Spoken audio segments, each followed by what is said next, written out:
اسلام زمانے میں دبنے کو نہیں آیا۔ نبی کریم صلی اللہ علیہ وآلہ وسلم کے اعلان نبوت فرمانے سے اب تک ہر دور میں غیر مسلم قوتوں نے اسلام کا راستہ روکنے کے لیے پورا زور لگایا ہے، اور ہر مرتبہ یہی سمجھا ہے کہ اب کی بار ہم مسلمانوں کی طاقت کو ہمیشہ کے لیے ختم کر دیں گے۔ غزوہ احد میں مسلمانوں کا سخت جانی و مالی نقصان ہوا، حتیٰ کہ واپس پلٹنے سے پہلے کافروں کے سیاسی لیڈر نے اپنے بتوں کے نعرے لگائے، اپنے تئیں یہ باور کرایا کہ ہم نے اسلام کا راستہ روک دیا ہے اور اب ہمارا جھوٹا مذہب غالب ہوگا۔ مگر باری تعالیٰ نے چند سالوں میں اسلام کو ایسا غلبہ اور مسلمانوں کو ایسی ترقی دی کہ اہل مکہ کی اکثریت نے یہ کہتے ہوئے اسلام قبول کر لیا کہ مسلمانوں کا راستہ روکنا کسی کے بس میں نہیں، انہیں رب تعالیٰ کی مدد حاصل ہے۔ ارشاد ربانی ہے، یریدون لیطفئوا نور اللہ بافواہہم واللہ متم نورہ ولو کرہ الکافرون هو الذی ارسل رسولہ بالہدی ودین الحق لیظہرہ علی الدین کلہ ولو کرہ المشرکون، یعنی وہ اپنے منہوں یعنی پھونکوں سے اللہ کا نور بجانا چاہتے ہیں، اور اللہ اپنے نور کو پورا کرنے والا ہے، اگرچہ کافروں کو ناپسند ہو۔ اللہ وہی ہے جس نے اپنے رسول کو ہدایت اور سچے دین کے ساتھ بھیجا تاکہ اسے تمام دینوں پر غالب کر دے، اگرچہ مشرکوں کو کتنا ہی ناگوار ہو۔ اگرچہ اس وقت دنیا بھر میں امت مسلمہ کی اجتماعی صورتحال کمزور اور پریشان کن ہے، خصوصاً غزہ کے حالات پر سوائے بے حس مسلم حکمرانوں کے سبھی کا دل خون کے آنسو روتا ہے۔ ہم فلسطینی مسلمانوں کی پریشانیوں پر بہت پریشان ہیں، مگر مایوس نہیں، کیونکہ مسلمانوں پر کئی مرتبہ اس سے بھی زیادہ مشکل وقت آیا ہے۔ متعدد بار ایسے حالات پیدا ہوئے کہ دنیا نے سمجھا اب مسلمانوں کا نام و نشان مٹ جائے گا، مگر وعدہ الہیہ کے مطابق کفار اپنی سازشوں میں پہلے بھی ہمیشہ ناکام ہوئے ہیں اور آئندہ بھی ناکام ہوں گے۔ ہلاکو خان کے مظالم۔ تاریخ نے ہلاکو خان کے مظالم بھی دیکھے ہیں، جس کی وحشی فوج نے اس وقت کے سیاسی و تعلیمی مرکز بغداد کی اینٹ سے اینٹ بجا دی تھی۔ پورے عراق میں مسلمانوں کا یوں قتل عام کیا تھا کہ دریائے دجلہ کا پانی خون سے رنگین ہو گیا، لائبریریوں سے کتابیں اٹھوا کر دریا میں ڈال دیں، اور یوں بہت بڑا علمی ذخیرہ ہمیشہ کے لیے پانی میں بہہ گیا۔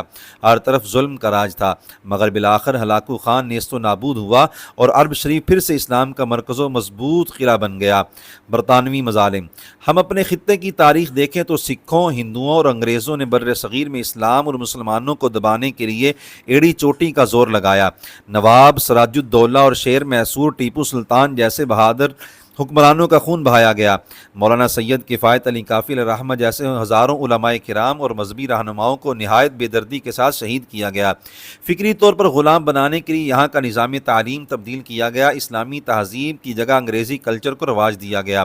الغرض ان سے جو کچھ ہو سکا انہوں نے کیا، مگر اللہ تعالیٰ کی رحمت سے اس خطے میں آج بھی اسلام کی شمع روشن ہے، بلکہ اس خطے میں اسلامی اقدار دیگر بہت سے اسلامی ممالک کی بنسبت زیادہ مضبوط ہیں۔ یہی خطہ دنیا کی واحد اسلامی ایٹمی طاقت ہے، اور حکومتوں کی لوٹ مار نہ ہوتی تو یہ خطہ مضبوط معاشی قوت بھی ہوتا۔ یہ سب اللہ تعالیٰ کی قدرت و قوت کے نظارے ہیں۔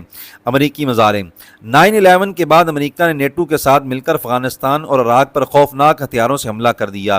اس وقت کے امریکی صدر بش اور اس کے حمایتیوں کا خیال تھا کہ چند ماہ میں اسلام پسندوں کی بنیاد پرست، انتہا پسند اور دہشت گرد قرار دے کر ان کا خاتمہ کر دیا جائے، پھر پوری دنیا میں نیو ورلڈ آرڈر نافذ ہوگا اور سیکولرزم اور یعنی فحش تہذیب اور سودی نظام کا دور ہوگا۔ مگر وحشیانہ فوجی حملے کے بعد یورپ میں اسلام، قرآن مجید اور سیرت نبویہ کے بارے میں مطالعہ کا شوق عام ہوا۔ لوگ تیزی سے اسلام قبول کرنے لگے، اور یہ سلسلہ اب بھی جاری ہے۔ 20 سال تک افغانستان میں ایڑیاں رگڑنے کے بعد امریکہ وہاں سے بھاگ چکا ہے اور افغانستان میں اسلامی حکومت کا جھنڈا لہرا رہا ہے۔ شاعر نے بہت خوبصورت انداز میں کہا، اسلام زمانے میں دبنے کو نہیں آیا، تاریخ سے یہ مضمون ہم تم کو دکھا دیں گے۔ اسلام کی فطرت میں قدرت نے لچک دی ہے، اتنا ہی یہ ابھرے گا جتنا کہ دبا دیں گے۔ یقیناً آئندہ بھی اللہ تعالیٰ کی خفیہ تدبیر ہی غالب ہوگی، اور تمام دشمنان اسلام کو جلد یا دیر سے منہ کی کھانی پڑے گی۔ موجودہ حالات دراصل ہمارے سمیت پوری امت کا امتحان ہے کہ مسلمان اس صورتحال میں اپنے اپنے مفادات کا تحفظ کرتے ہیں یا اسلام کی سربلندی اور مسلمانوں کی مدد کے لیے میدان میں آتے ہیں۔ رب تعالیٰ چاہے تو ہمارے کچھ کیے بغیر محض اپنی قدرت سے اسرائیلیوں کو نشان عبرت بنا دے۔ ارشاد ربانی ہے، وَلِلَّهِ جُنُودُ السَّمَاوَاتِ وَالْأَرْضِ وَكَانَ اللَّهُ عَزِيزًا حَكِيمًا، اور آسمانوں اور زمین کے سب لشکر اللہ ہی کی ملکیت میں ہیں، اور اللہ عزت والا حکمت والا ہے۔ یہ حالات ہماری آزمائش کے لیے ہیں، کاش ہم اس میں سرخرو ہوں۔